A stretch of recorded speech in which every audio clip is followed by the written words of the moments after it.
Texas, June 1945.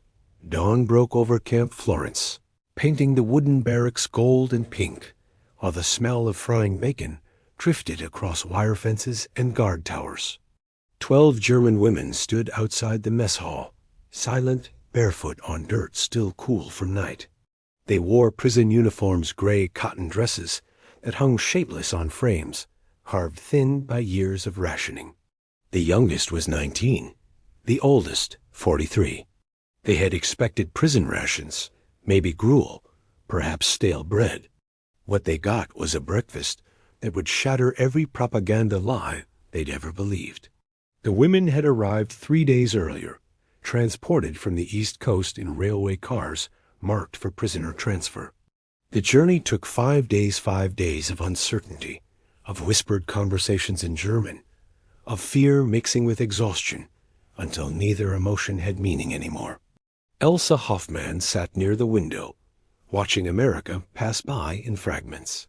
Farmland stretching to horizons that seemed impossibly wide. Small towns with white church steeples and tidy houses. Children waving at the train, not knowing what it carried. Everything looked prosperous, untouched, whole in ways Germany hadn't been whole in years. She was 32, from Hamburg, a city that had burned under Allied raids until rubble became the dominant architecture. She'd worked in a communications center, translating intercepted messages, until British forces captured her unit in March. Her husband was dead, somewhere in Russia. The last letter said, though details were scarce and certainty impossible. Her daughter was with her mother, in what remained of Hamburg, if Hamburg still existed, if her mother still lived. Beside her sat Marguerite Vogel, 24, from Munich. Marguerite had been a nurse, then a reluctant soldier when the regime demanded every able body serve. She had gentle hands and tired eyes, the kind that had seen too much suffering to ever fully recover. She hummed sometimes old folk songs from Bavaria, melodies that reminded everyone of home. Across from them, Frida Bauer stared at nothing. She was the oldest at 43, gray threading her dark hair, lines carved deep around her mouth. She'd been a school teacher before the war consumed teaching and replaced it with indoctrination. She rarely spoke, as if words had failed her somewhere along the way, and she'd given up trying to find them again. The youngest, Anna Schmidt, 19, pressed her face against the window glass like a child. She'd been conscripted into auxiliary services at 17, had never fired a weapon, but had carried messages and supplies across German lines until capture found her outside Bremen. She still had that quality of youth that trauma hadn't entirely stolen hope, hiding beneath fear, curiosity surviving despite everything. The train rattled through Kansas, then Oklahoma, then finally into Texas. The landscape changed flatter, drier, bigger somehow. The sky seemed to swallow the earth, endless blue pressing down on endless brown. Dust devils spun across empty fields. Windmills turned lazy circles against the horizon. When they finally stopped at Camp Florence, a prisoner facility 40 miles outside San Antonio, the women descended from the train into heat that felt like standing too close to an oven. June in Texas was an education in atmospheric extremes. The air shimmered. Sweat appeared instantly. Even breathing felt like work. American soldiers waited, MPs with rifles slung casually across their backs. But there were no shackles, no rough handling, no cruelty that propaganda had promised. Instead, a Lieutenant Young, maybe 25, with a southern drawl that made English sound musical, directed them toward a row of waiting trucks. "Welcome to Texas, ladies," he said through an interpreter, a German-American corporal who looked uncomfortable with his role. "You'll be processed, assigned barracks, given orientation. Follow instructions, cause no trouble, and we'll get along fine." The women exchanged glances. This wasn't prison as they'd imagined it. The guards looked bored rather than menacing. The camp, while surrounded by wire and watchtowers, had an almost casual quality, more like a military base than a detention center. They were loaded into trucks and driven through camp. Rows of wooden barracks stretched in neat lines, painted white, almost cheerful in the harsh sunlight. Clotheslines hung between buildings, laundry flapping in hot wind. In the distance, male prisoners German soldiers captured in Europe were playing soccer in a dusty field, their laughter carrying across the camp. Elsa felt something shift inside her. Confusion, maybe, or the first crack in certainty. This didn't match what they'd been told. Where was the torture? The degradation? The savage American treatment of prisoners? The women's barracks sat separate from the men's section, surrounded by its own fence, its own guard stations. Inside, the building was simple, but clean rows of metal beds with thin mattresses, footlockers, windows screened against insects. It smelled of wood and dust and the faint tongue of disinfectant. "You will be assigned work details tomorrow," the interpreter said. "Kitchen duty, laundry, farm labor. Tonight, rest. Dinner at 1700 hours in the mess hall." He paused, seemed to search for words. "The commandant wants you to know you'll be treated according to Geneva Convention standards. That means fair treatment, adequate food, no abuse." After he left, the women sat on their assigned beds in silence. Anna broke it first. "It's clean," she said, her voice small. I don't know what I expected." "Propaganda," Marguerite said softly. "We expected what we were told to expect." Frida finally spoke, her voice rough from disuse. "Don't trust it. Not yet. Kindness can be tactical. Wait and see what they want from us." But Elsa wasn't so sure. She'd seen cruelty before, real cruelty, the kind that enjoyed itself. The American soldiers looked tired and bored, not cruel. It looked like men who wanted to go home, not men who wanted to hurt prisoners. That night, lying on a mattress more comfortable than any bed she'd slept in for months, Elsa heard Marguerite crying quietly in the darkness. She didn't intrude. Some grief was private, some tears belonged only to the person shedding them. Instead, she stared at the ceiling and listened to Texas wind rattling window screens, carrying scents of mesquite and dust and something green she couldn't identify. Tomorrow would reveal what kind of prison this really was. Morning arrived with roosters crowing somewhere beyond the fence, and light pouring through windows like liquid gold. A guard knocked on the barracks door, not pounded, and called out, "Breakfast in 15 minutes, ladies." Mess hall's the building with the chimney. The women dressed quickly in their prison uniforms, braided their hair back, tried to make themselves presentable with nothing but cold water and determination. They walked across the compound toward the mess hall, a long wooden building that smelled of coffee and something else. Something that made Elsa's stomach twist with sudden desperate hunger. Bacon. The smell was unmistakably bacon. Inside, the mess hall was already half full with male prisoners eating breakfast, conversing in German, the sound of their language strange and familiar simultaneously. They looked healthy, Elsa noticed. Not starving, not beaten, not broken. They looked like men eating a good meal, complaining about the heat, discussing work assignments, living rather than merely surviving. The women were directed to a separate section segregated, but not unkindly. An American soldier stood behind a serving counter, spatula in hand, grinning like this was the best job in the army. "Morning, ladies," he said cheerfully, though they didn't understand his English. He gestured to plates, to food, making his meaning clear through pantomime. Elsa was first in line. She held out her tin plate, expecting the usual watery porridge, maybe stale bread, the kind of rations that kept you alive without giving you strength. What the soldier placed on her plate made her hands tremble. 2 fried eggs, yolks bright yellow and perfect. 3 strips of bacon, crispy and glistening with fat. Hash brown potatoes, golden and steaming. 2 pieces of toast, buttered and warm. A small cup of something that looked like orange juice. She stared at the plate, This wasn't prison food. This was more food than she'd seen in a single meal in years. Behind her, Marguerite gasped. Anna made a sound halfway between laugh and sob. Even Frida's stoic expression cracked, showing shock beneath. They carried their plates to a table and sat, none of them eating, all of them staring at this impossible breakfast. "It's a trick," Frida whispered. "They'll take it away.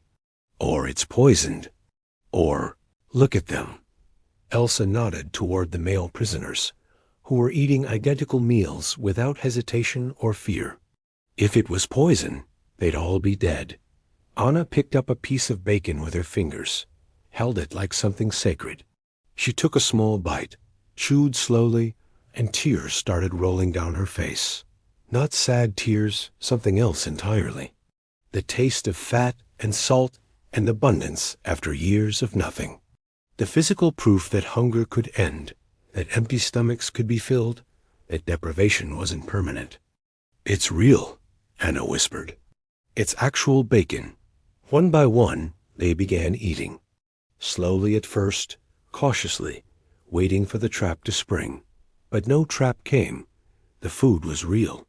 The eggs were perfect. The bacon tasted like heaven, if heaven could be rendered into crispy strips of salted pork. Elsa cut into her egg, watched yolk spill across the plate in golden rivers. She dipped her toast in it, took a bite, and felt something break inside her, some wall she'd built to survive, some hardness required to endure. Food this good, offered freely to prisoners, to enemies, to people who de-supported a regime that tried to conquer the world. It did, and make sense according to everything she'd been taught. Marguerite ate with perfect table manners, despite her tears. Knife and fork moving with the precision her mother had taught her in peacetime Munich. Between bites, she spoke quietly. "In the hospital, near the end, we had nothing. Patients starving. We'd mix sawdust into bread to make it stretch further." She looked at her plate. I don't understand this." "American abundance," Frida said, her voice still skeptical, but softening.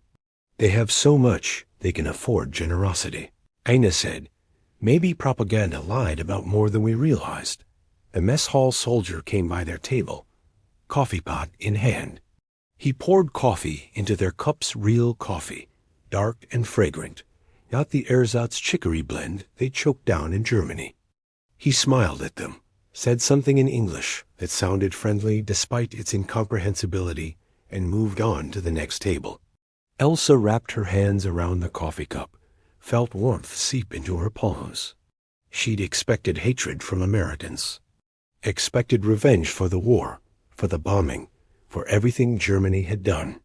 Instead, she got bacon and eggs and coffee served with a smile. "They're not monsters," she said quietly. "We were told they were monsters, but they're just people." Anna nodded, wiping tears with the back of her hand. Marguerite stared into her coffee like it held answers to questions she didn't know how to ask. Even Frida's skepticism seemed to waver, her fork moving automatically from plate to mouth as if muscle memory of plenty was resurfacing after years of scarcity. They ate until their plates were clean, until hunger's constant companion finally retreated, until their stomachs felt full for the first time in forever. Around them, the mess hall hummed with conversation, with ordinary morning sounds, with the mundane business of breakfast that somehow felt miraculous. When they returned their plates, clean as polished silver, the mess hall soldier gave them a thumbs up and said something else in cheerful English. The interpreter appeared beside them. "He says if you're still hungry, there's more. Always more. Nobody goes hungry here." "Why?" Elsa asked in German, and the interpreter translated to English and back again. "Why treat us so well?" "We're enemies, prisoners." The soldier's answer came back through the interpreter. "War's over, ma'am. And even if it wasn't, no point in starving folks. We got plenty of food. You need food. Simple as that. Simple as that." As if kindness required no deeper explanation than practical logistics. as if feeding your enemies was just common sense rather than radical mercy. The women were assigned to kitchen duty, which meant working alongside American soldiers and male German prisoners in the massive camp kitchens that fed thousands daily. The work was hard standing for hours, washing industrial-sized pots, peeling mountains of potatoes, stirring cauldrons of soup that could feed a company. But the work came with unexpected benefits. They ate 3 meals a day, all as substantial as that first breakfast. They learned English from the soldiers, who were patient and often funny, making jokes that transcended language barriers. They discovered that American soldiers were young, homesick, tired of war, eager to go home, just like German soldiers had been. Elsa found herself working most often with a corporal named Jimmy Barnes from somewhere called Oklahoma. He was 22, freckled, with red hair and a laugh that came easy. He taught her English words while they worked: potato, knife, stove. Careful, that's hot. He showed her a photograph one day, a creased picture of a girl with dark hair and a bright smile. "My wife," he said, and even without translation, Elsa understood the longing in his voice. "Sarah, back home. Married right before I shipped out." Elsa pulled out her own photograph, her daughter, Greta, 3 years old when the picture was taken, now 6 and living in a ruined city with a grandmother who might be dead. "Mean Tochter," she said. "My daughter." Jimmy studied the photograph with genuine interest. "She's beautiful. Looks like you." He handed it back carefully. "War's hard on families." "Yes," Elsa said in careful English. "War is hard." They worked in companionable silence after that, connected by the universal experience of separation, of loving people across impossible distances, of wondering if those you loved were safe or hungry or alive. Marguerite bonded with the head cook, a massive man named Sergeant Willis, who ran the kitchen with the precision of a military operation and the heart of someone's ex-grandfather. He taught her American cooking, how to make biscuits from scratch, how to fry chicken until it was crispy and perfect, how to make gravy that could make grown men weep with gratitude. "You're good at this," Willis told her through the interpreter. "Natural talent. After the war, you could open a restaurant, make good money." Marguerite laughed, the first genuine laugh Elsa had heard from her. "In Germany, there are no restaurants. Only rubble. Germany will rebuild," Willis said seriously. "Wars end. Countries recover. Life goes on." He paused, flipping bacon with practiced ease. "And when it does, people will need cooks. Good ones. That'll be you." Even Frida, skeptical Frida who trusted nothing, began to soften. She worked in the bakery section, making bread by the hundreds of loaves. The baker, a quiet man from Minnesota named Peterson, taught her American bread recipes, showed her the industrial mixers, explained the chemistry of yeast and heat and time. "In Germany, I taught children," Frida told him in halting English. "Now I teach bread to rise." Peterson smiled. "Both are good work. Both involve patience and hope." Anna, youngest and most adaptable, became something of a camp mascot. Her English improved fastest, her smile returned soonest, and soldiers took to teaching her American idioms that she'd repeat with perfect pronunciation, but zero comprehension. "It's raining cats and dogs," she'd announce during thunderstorms, delighted by the absurdity. "Piece of cake," she'd say when finishing a task, though she had no idea why cake measured difficulty. The male prisoners warmed to the women's presence. At dinner, segregation relaxed slightly, and conversations began cautious at first, then more open. The men shared news from other camps, from letters that made it through, from rumors about what would happen when prisoners were eventually repatriated. One man, a former officer named Werner Koch, sought out Elsa one evening. He was perhaps 40, with gray at his temples, and eyes that had seen command and defeat in equal measure. "You worked in communications," he said. Statement, not question. "In Hamburg?" "Yes," Elsa confirmed, wary. Then you know. You saw the intercepted reports, the decoded messages. You know what was happening in the camps. The persecution. The ... He couldn't finish the sentence. Elsa felt ice in her stomach. Yes, she'd known. Not everything, not the full scope, but enough. She'd seen reports that made her hands shake, messages that documented atrocities her mind tried to reject as impossible propaganda. But deep down, she'd known they were real. I knew, she whispered. And now Americans feed us bacon and eggs. Werner's voice was hollow. They treat us with Geneva Convention standards, while our government ... He shook his head. How do we face this? How do we return home knowing what we know, having been shown mercy we didn't deserve? Elsa had no answer. The question was too large, the guilt too deep, the contrast between American generosity and German crimes too stark. She went to bed that night and lay awake, listening to Marguerite's quiet breathing, Anna's occasional sleep-talking, Frida's stillness that might or might not be sleep. 3 weeks into their imprisonment, something unexpected happened. It was Anna's 20th birthday. She'd mentioned it casually to Jimmy Barnes while peeling potatoes, not expecting anything, just making conversation. But that evening, when the women entered the mess hall for dinner, they found their usual table decorated. Crepe paper streamers in red, white, and blue.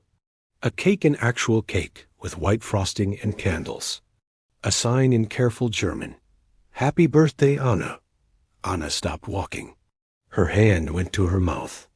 Tears appeared instantly, though by now, Elsa recognized them as the good kind, the kind that came from unexpected kindness rather than grief. The American soldiers were grinning, clearly pleased with themselves. Sergeant Willis carried the cake to the table with the solemnity of a man bearing something sacred. Jimmy Barnes led a chorus of happy birthday in English, and the German prisoners joined in, singing in German, the two languages mixing into something that transcended both. Anna sat down slowly, like her legs couldn't quite hold her. She stared at the cake, at the candles flickering in the mess hall's dim light, at the faces American and German, enemy and enemy, all smiling at her. Make a wish, someone said in German. Blow out the candles. Anna closed her eyes. Her lips moved in silent wish. Then she blew, and the candles went out, and everyone applauded like she'd accomplished something magnificent. They ate cake sweet, sugary, abundant cake, and drank punch made from powder and cold water. The male prisoners produced a harmonica from somewhere, and someone else had a guitar, and music started. German folk songs mixed with American standards. People sang who hadn't sung in years. People danced who'd forgotten how. Elsa watched Jimmy Barnes dance with his own shadow, his movements awkward but enthusiastic, and realized he was demonstrating for any woman brave enough to try. Marguerite stood up first, allowed him to lead her through something like a waltz. They laughed together when she stepped on his feet. Werner approached Elsa. Would you dance? He asked formally, offering his hand. She took it. They danced slowly, carefully, two people remembering what it felt like to move to music, to touch another human being in a context that wasn't violence or suffering. Werner was a good dancer, trained in some peacetime past when officers attended balls and propriety mattered. This is dangerous, Werner murmured as they moved. Dancing? Elsa smiled. Humanization, sympathy, starting to see enemies as people. He looked around the mess hall. It's easier when they're monsters, when they torture and starve and hate. But this ... He gestured vaguely at the party. This makes everything complicated. Perhaps complicated is more honest than simple, Elsa said. Anna received gifts, small things, improvised things, but gifts nonetheless. A carved wooden bird from a German prisoner who'd learned whittling. A handkerchief embroidered with her initials from another woman prisoner. A bar of soap from Sergeant Willis, who said through the interpreter, "Every lady should have proper soap on her birthday." When the evening ended, and the women returned to their barracks, Anna carried her gifts like treasure. She arranged them carefully on her footlocker, touching each one as if proving to herself they were real. They shouldn't have done that, Frida said, but her voice lacked conviction. No, Marguerite agreed. They shouldn't have. We're prisoners, enemies. They should hate us. She paused. But they don't. And I don't know what to do with that.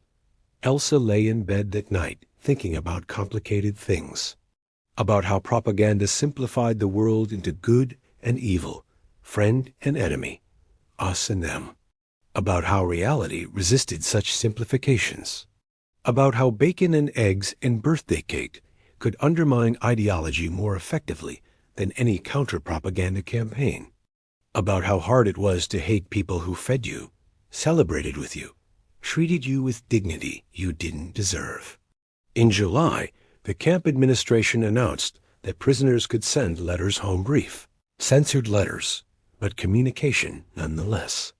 The women gathered in their barracks with paper and pencils, struggling with what to say, how to describe their experience without making it sound like they betrayed their country by accepting American kindness. Elsa wrote to her mother in Hamburg, assuming the address still existed, praying her mother was alive to receive it. Elsa, dear Mama, I am alive and well in America. I am a prisoner, but treated according to the rules of war. We have more food than we've had in years. The Americans are not what we were told. They are ordinary people, kind people tired of war like everyone. Please give Greta a kiss from her mother. Tell her I think of her every day. Tell her the sky in Texas is so big it makes you feel small, but not in a bad way. In a way that reminds you the world is larger than your troubles. I don't know when I'll come home, or what home will look like when I do. But I'm alive, Mama. I'm safe. That's more than many can say. With all my love, Elsa. She crossed out several lines, trying to say what needed saying without triggering censors or causing trouble. The final version was sanitized, brief, but true enough. Marguerite wrote to a sister in Munich. Anna wrote to a friend she'd last seen in Bremen. Frida wrote nothing, saying her family was gone. That word sent into void served no purpose. But later, Elsa found her at the barracks' small desk, writing in careful script. When Frida noticed her watching, she didn't hide the page. My son, Frida said quietly. He's 22. Wehrmacht. I don't know if he's alive, or where he is, or if any letter would reach him.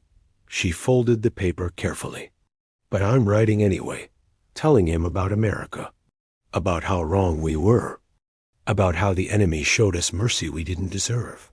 She looked at Elsa with eyes full of painful clarity. If he's alive, he needs to know. We all need to know. So we never make this mistake again.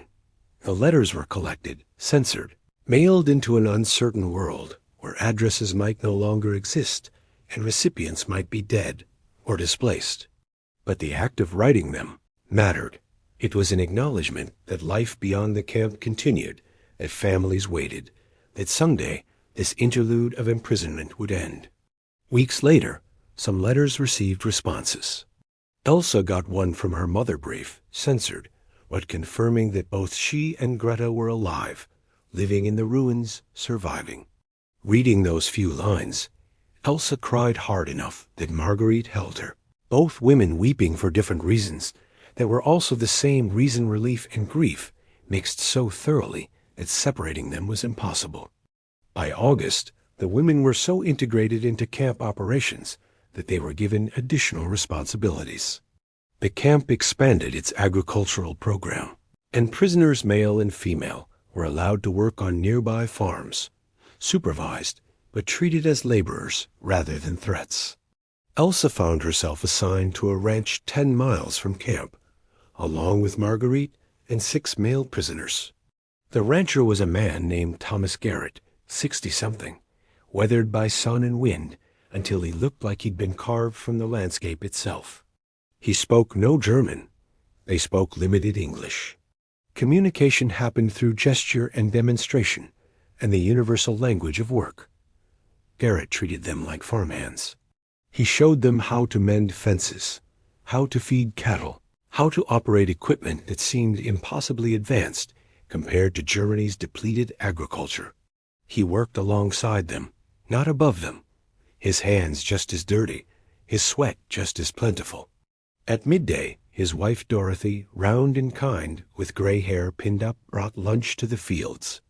Sandwiches thick with meat, lemonade cold from the icebox, cookies still warm from the oven. They ate under the shade of live oak trees, while cattle grazed nearby and hawks circled overhead in that impossibly blue Texas sky. "You folks work hard," Garrett said through a translator who came with the guard detail. "Good workers. Honest. If you were free, I'd hire you permanent." One of the male prisoners, a farmer from Bavaria, asked through translation about agricultural techniques.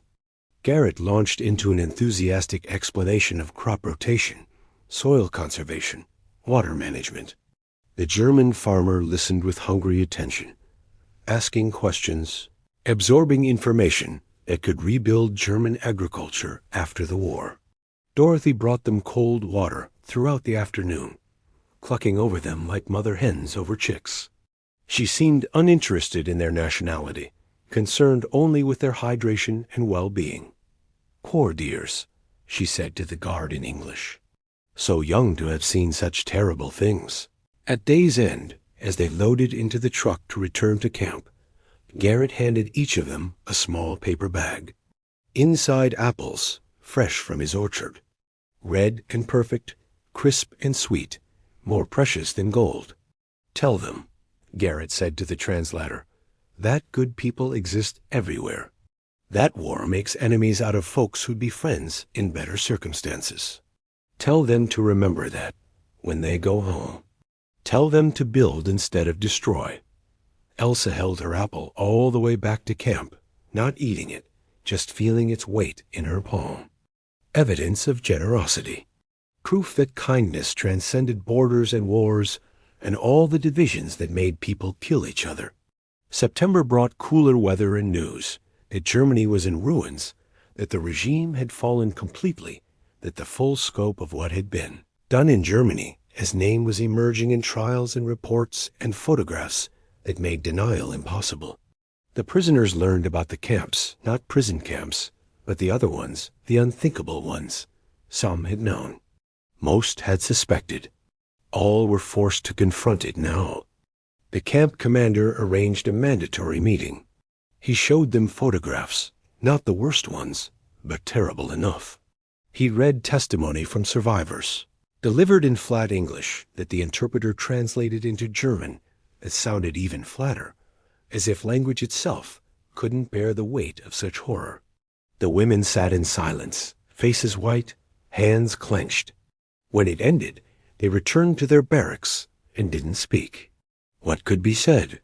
What words existed for that scale of evil, that depth of guilt, that crushing realization of complicity? Elsa vomited in the latrine, her body rejecting what her mind had just been forced to accept.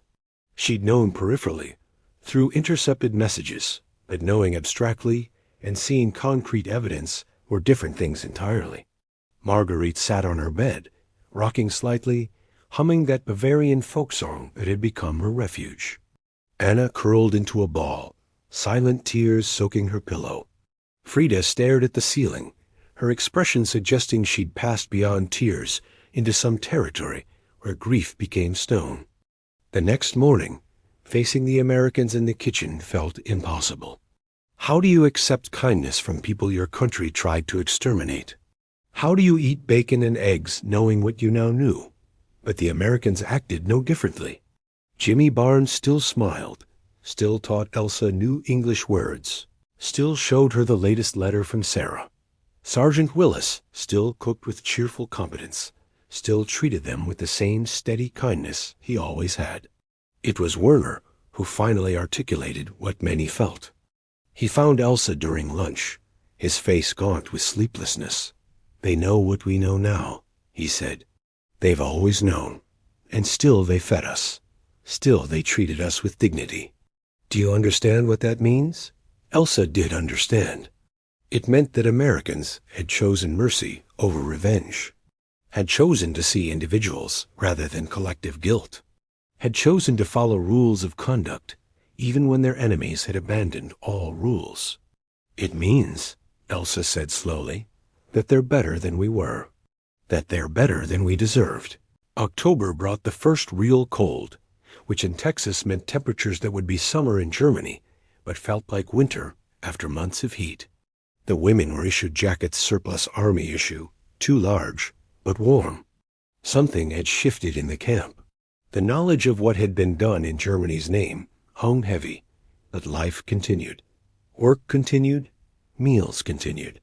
And slowly, gradually, the prisoners began rebuilding some sense of self that wasn't entirely defined by guilt and defeat. Elsa's English was fluent now. She could joke with Jimmy Barnes, discuss philosophy with Werner, even argue good-naturedly with Sergeant Willis about the proper way to make coffee. She wrote letters home weekly, receiving responses more regularly now that postal systems were stabilizing. Greta was alive, growing, starting school in a building that was mostly rubble but had one intact classroom, learning to read, drawing pictures that her grandmother folded carefully into envelopes and sent across an ocean to a mother in Texas. Marguerite talked about opening a restaurant someday, using everything Willis had taught her. Anna spoke of becoming a teacher, like Frida had been. Frida had received word that her son was alive in a different camp, but alive, and that single fact had softened her in ways nothing else could. One evening, Dorothy Garrett visited the camp with her husband, bringing a box of her famous cookies.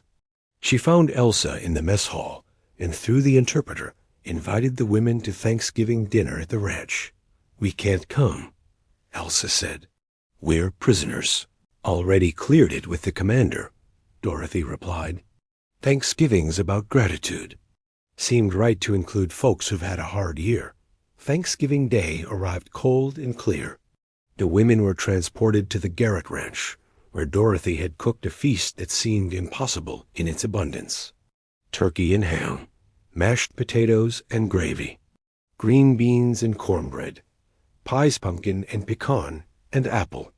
They ate at a long table in the Garrett's farmhouse, Americans, and Germans mixing freely, passing dishes and sharing food like this was normal, like they hadn't been enemies months ago. Before the meal, Thomas Garrett stood at the head of the table. "We'll say grace," he announced. The interpreter translated. Garrett bowed his head, and everyone followed suit. "Lord, we thank you for this food, for this day, for the peace that's finally come. We thank you for these guests who've traveled far and suffered much. Help us remember that we're all your children, regardless of where we were born or what uniforms we wore. Help us build a better world than the one we almost destroyed. Amen." "Amen," the table echoed in 2 languages. They ate until they were full, then ate some more. They laughed at jokes that transcended language. They sang songs, German and American mixed together. They shared stories about families far away, about hopes for the future, about lessons learned from terrible years. As evening approached and they prepared to return to camp, Dorothy pulled Elsa aside. Through the interpreter, she said, "You're a good woman. I can see it. Whatever happened in the war, whatever your country did, you're still a good woman. Don't forget that."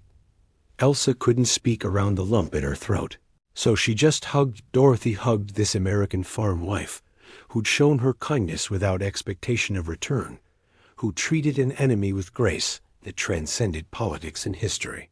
December brought snow rare in Texas, magical when it came. It also brought news that prisoners would begin returning to Germany in early 1946.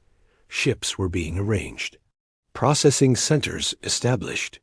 The temporary world of American imprisonment was ending. The women received their repatriation orders in January. They'd be transported east, then shipped from New York to Bremerhaven, and released into whatever remained of Germany. Elsa felt conflicted. She wanted to see her daughter desperately, wanted to hold Greta and never let go. But returning meant leaving this strange sanctuary, this place where enemies had become friends, where abundance replaced deprivation, where she'd learned that propaganda could lie about fundamental truths. On their last day, the entire camp turned out for a farewell. Sergeant Willis made a special breakfast, bacon and eggs, of course, but also pancakes and sausage and fresh fruit that must have cost him considerable effort to acquire. Jimmy Barnes gave each woman a small American flag, saying through the interpreter, to remember that we're all just people trying to get by. Thomas and Dorothy Garrett arrived with gifts, warm clothes for the journey, food for the ship, photographs of the ranch and the family. Dorothy cried while hugging each woman goodbye. Werner Koch found Elsa before departure. "Write to me," he said, handing her an address in Munich. "When you get home, write. Tell me how it is. Whether what we learned here helps us rebuild." "I will," Elsa promised. The women loaded onto trucks one last time. Marguerite waved at the mess hall. Anna blew kisses to soldiers who taught her English and baseball and American optimism. Frida, stoic Frida, had tears running down her face. As the truck pulled away from Camp Florence, Elsa looked back at the place that had been her prison and her salvation, the place where she'd been fed and clothed and treated with dignity despite being an enemy, the place where bacon and eggs had shattered propaganda more effectively than any weapon. Germany, February 1946. The ship arrived in Bremerhaven, where ruins dominated the landscape. Buildings were skeletal. Streets were rubble. People moved like ghosts through devastation, hollow-eyed, desperate, surviving rather than living.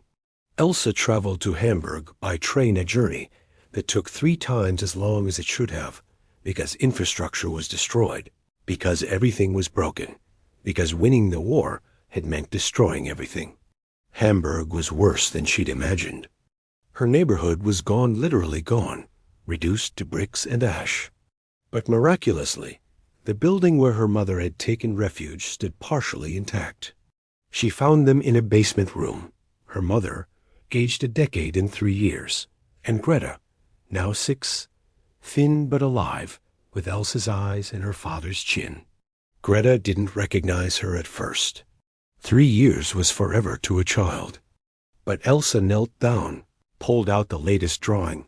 Greta had sent a picture of flowers and colors that didn't exist, and said, "I love this one best. The purple sun especially." Greta's eyes widened. "Mama?" They held each other and cried. 3 generations of women who'd survived through luck and stubbornness and the kindness of strangers. That night, sharing soup made from American care packages, Elsa told her mother about Texas, about bacon and eggs, about American soldiers who treated prisoners with mercy Germany hadn't shown, about propaganda that lied, about reality that complicated everything, about kindness that transcended politics. "We have to rebuild," Elsa said. "Not just buildings, but everything. How we think, how we treat people, how we understand the world." Her mother nodded. "Your father would have hated hearing that." "My father was wrong." Elsa said it without anger, just fact. We were all wrong. And it cost millions of lives. In the following weeks, Elsa found work in the occupation administration, using her English and her understanding of Americans to help bridge gaps between occupiers and occupied. Marguerite did open a restaurant eventually, serving American-German fusion that reminded people food could be abundant again. Anna became a teacher, passing on lessons about propaganda and truth. Frida reunited with her son, and together they wrote a book about reconciliation. Werner wrote regularly from Munich. His letters spoke of slow rebuilding, of tentative hope, of Germans learning to face what they'd done and become something better. Elsa kept the small American flag Jimmy Barnes had given her. She kept the photographs from the Garrett Ranch. She kept the memory of that first breakfast, when bacon and eggs proved that everything she'd been taught was a lie. Years later, when Greta was grown and asking questions about the war, Elsa would tell her this story. about hunger and abundance, about enemies and friends, about how the true victory wasn't won on battlefields, but in mess halls and kitchens and farmhouses, where former enemies shared food and conversation and discovered their common humanity. Remember, Elsa would tell her daughter that propaganda makes enemies simple, reality makes them complicated, and complicated is where understanding lives. Texas, 1965. Thomas Garrett was older now, his weathered face showing every one of his 78 years. Dorothy had passed 2 years earlier, leaving a silence in the farmhouse that no amount of work could fill. The letter arrived on a Thursday. German stamps, careful handwriting, an address that stirred memories from 20 years past. Dear Mr. and Mrs. Garrett, I learned of Mrs. Garrett's passing and wanted to express my deep condolences. She showed me kindness when I deserved none, and I've never forgotten it. I write now because I want you to know what that Thanksgiving dinner meant. Not just the food, though God knows we needed it, but the acknowledgement that we were still human beings, still worthy of dignity, despite everything our country had done. I run a restaurant now in Hamburg. We serve American food alongside German dishes. My daughter works with me. She's 26 now, a university graduate, engaged to a good man who works in construction, rebuilding what was destroyed. I teach her what Americans taught me, that enemies are temporary, but kindness is permanent. That food shared across differences can heal wounds that weapons only deepen. That abundance isn't about how much you have, but how willing you are to share it. Thank you for treating us like people when we were just prisoners. Thank you for that Thanksgiving meal, for your wife's cookies, for the grace you said before dinner that included us in your prayer. Thank you for showing me that mercy wasn't weakness, but the highest form of strength. I hope this letter finds you well. I hope you know that your kindness echoed across an ocean and through decades, rippling outward in ways you couldn't have imagined. With enduring gratitude, Elsa Hoffmann Weber. Thomas read the letter 3 times, sitting on his porch in the Texas heat, watching cattle graze in fields that looked the same as they had 20 years ago, but were somehow different, part of a world that had survived its own worst impulses and was trying slowly to become better. He thought about Dorothy, about how she'd insisted on inviting the German prisoners, how she'd cried when they left, how she'd always believed that feeding people was an act of grace, regardless of their nationality. He thought about the Thanksgiving dinner, about how strange it had seemed at the time, and how right it felt in retrospect. About how bacon and eggs and turkey and pumpkin pie could undermine hate more effectively than any military campaign. He thought about the war, about all the ways it could have ended, and was grateful it had ended this way, not just with surrender and occupation, but with the small, persistent kindnesses that allowed former enemies to become, if not friends, then at least people who recognized each other's humanity. Thomas folded the letter carefully and placed it in his Bible, where Dorothy kept things that mattered. Tomorrow he'd write back. He'd tell Elsa about the farm, about the work that continued, about how her letter had reminded him why that work mattered. But today, he just sat on his porch and remembered. Remembered German women eating bacon and eggs like it was sacrament. Remembered Dorothy's cookies and grace, said over Thanksgiving dinner. Remembered the look on their faces when they realized Americans weren't monsters, but just people, tired of war, wanting to go home, doing their best with complicated circumstances. Remembered that the true victory of any war is what comes after the rebuilding, the reconciliation, the slow, difficult work of turning enemies back into neighbors, into friends, into fellow travelers through a world that needed all the kindness it could gather. The sun set over Texas, painting the sky gold and red and purple, the same sky that stretched over Germany, over oceans and borders and all the artificial divisions that made people forget they were fundamentally the same. Bacon and eggs. Such a simple thing. Such a powerful thing. Proof that abundance shared is stronger than scarcity hoarded. That mercy remembered outlasts revenge. that the smallest acts of kindness can echo through decades, rippling outward, touching lives across continents and generations. Thomas smiled, thinking Dorothy would have loved this letter, would have cried reading it, would have immediately started baking cookies to send back across the ocean. The war had ended 20 years ago, but the peace, the real peace, was still being built. One meal at a time, one kindness at a time, one letter at a time. And that, Thomas thought, was exactly how it should be.